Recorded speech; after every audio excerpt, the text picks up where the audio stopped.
I want to talk about this testimony from Ghislaine Maxwell today. She's going to appear, but by all accounts, her lawyers say she is going to assert her Fifth Amendment rights. So what's the point?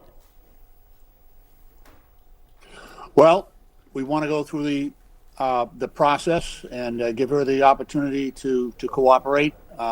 As you mentioned, John, she did indicate through her attorneys that she'll exercise her Fifth Amendment rights and will not testify. But we said that we would try every method to try to get to the bottom of all this, and certainly she is the one person who, through all of this, was at Epstein's side, and she could unlock all of this by cooperation, but she has chosen not to do so.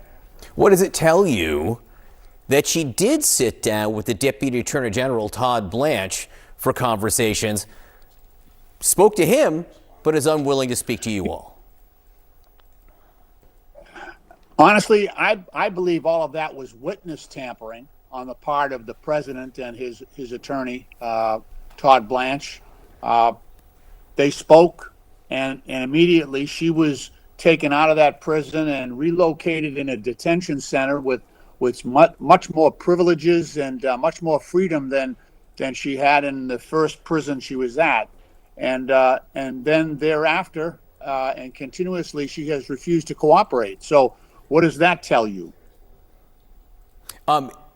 If she, in this imaginary world where she would answer questions before your committee today, what would be the first thing you would ask her? Well, she knows all the people who are involved in this network. There were approximately 1,000 victims over the length of this, beginning, I believe, in 2005 or 2008 in Florida. So, and those victims weren't victimized just by Ghislaine Maxwell and Epstein. There are a lot of people involved here, some very powerful people, and that would be my question. Would be, name those names. Let us hold everyone accountable who abused these young girls. Give them justice. Epstein files, the scandal now stirring new controversy abroad, landing at the front steps of 10 Downing Street. British Prime Minister Keir Starmer here apologizing to Epstein survivors. Authorities in the UK have now launched a criminal investigation into Britain's former ambassador to the United States, Peter Mandelson, who was appointed to the role by Starmer. Files released by the DOJ last week show he may have shared confidential financial documents with the late convicted sex offender. He lied repeatedly to my team when asked about his relationship with Epstein before and during his tenure as ambassador. I regret appointing him. If I knew then what I know now, he would never have been anywhere near government. Now to a live shot here over Capitol Hill in Washington, D.C. Both Bill and Hillary Clinton have agreed to testify before the House Oversight Committee later this month. And the former Secretary of State issuing a direct challenge today to committee chair James Comer. She wrote on X today here, quote, "So let's stop the games if you want this fight, James Comer. Let's have it in public. You love to talk about transparency. There's nothing more transparent than a public hearing, cameras on." Comer said earlier this week that the subpoenas call for recorded private depositions of the Clintons, but said once finished, a public hearing could happen. Released documents connected to the Jeffrey Epstein files show previously undisclosed discussions about media acquisitions in the U.S. Virgin Islands, including references to Scranton-based Times Shamrock Communications.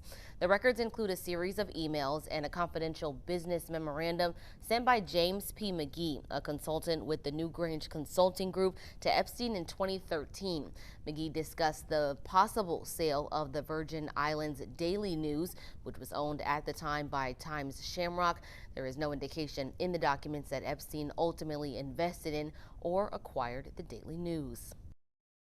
They've protected predators, convicted pedophiles like Ghislaine Maxwell, infinitely more than they have done for survivors and victims of Jeffrey Epstein, Ghislaine Maxwell, in the largest global sex trafficking ring in history. I call her the second sweetheart deal, because really, why should a convicted pedophile and sex offender be in a cushy prison right now when she should be in a maximum security prison as determined by law. That's not me deciding that. That's what the law says. Tonight, the chairman of the 2028 LA Olympics facing calls to resign. He's in the Epstein files. Newly released emails show Casey Wasserman exchanging flirty and racy messages with Epstein's ex-girlfriend, Ghislaine Maxwell. More than 20 years ago, asking Maxwell back in 2003, quote, "So what do I have to do to see you in a tight leather outfit?" Wasserman has not been accused of criminal wrongdoing related to Epstein or Maxwell.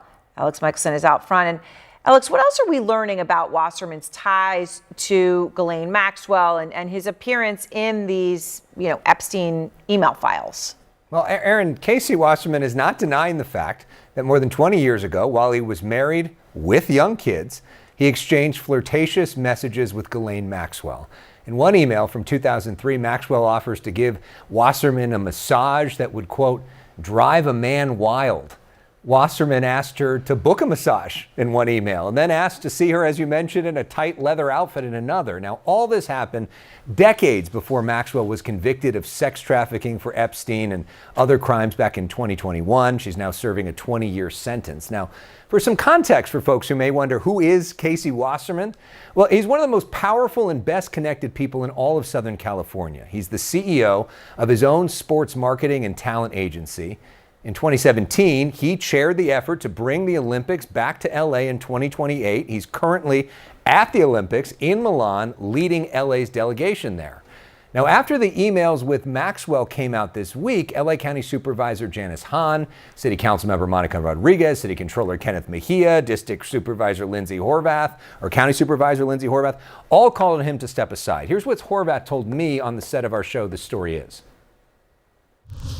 They need to have a leader who maybe isn't affiliated with a convicted human trafficker. We need LA 28 to take seriously their relationship to the women who are coming to these games. And we need to make sure that Los Angeles is putting its best foot forward. And I think this is going to continue to be a distraction at best in order for the city to get that work done. So you want him to step down? I think if he doesn't, LA 28 board has to step in and make that happen. You heard her there, Aaron. She mentions the LA 28 board, who would have the power to essentially fire Wasserman. It's important to point out, not one person on the LA 28 board has called on him to step down. Not one. We've reached out to several of them for comment. None of them have given any public statements. The mayor of Los Angeles, Karen Bass, who's not on the board, said that Wasserman's future is up to that board. Aaron. So Alex, what is Wasserman himself saying? Obviously, he's no stranger to controversy. Yeah, well, he's in Milan right now, where he's leading the delegation, and there have been times where he's had the potential opportunity to interact with the press, and he's reportedly gone out of his way to avoid Q&A sessions with reporters there. He denied our request for an interview. He did issue this statement. We'll put it up on the screen. Quote, "I deeply regret my correspondence with Ghislaine Maxwell, which took place over 2 decades ago, long before her horrific crimes came to light. I never had a personal or business relationship with Jeffrey Epstein." And this is important, Aaron. There have been no elected officials who have called for Wasserman's resignation in the last 3 days. Wasserman has no plans to leave his job, Aaron. It seems like, for now, he's in it. Yes, no, it certainly does. And of course, there are others who may have consequences, but well before he does, if he has any. Thank you so much.